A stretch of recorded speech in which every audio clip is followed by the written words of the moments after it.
ang tugong lubuhin ng ating kasaysayan, ng ating pagkatao, ng ating lahi, ay ang dugo ng kabayanihan. Mula sa mga bakas na iniwan ng ating mga ninuno, ating ipinagpapatuloy ang kanilang nasimulan sa mga paraang hinihingi ng anumang panahon. Taglay ang itinama ng kagitingan at inspirasyon.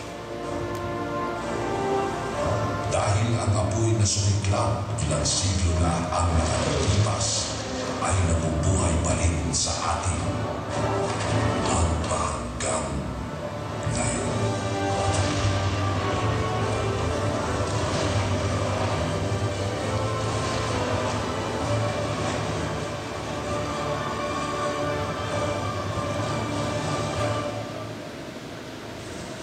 Mga kababayan, ang pambansang awit ng Pilipinas.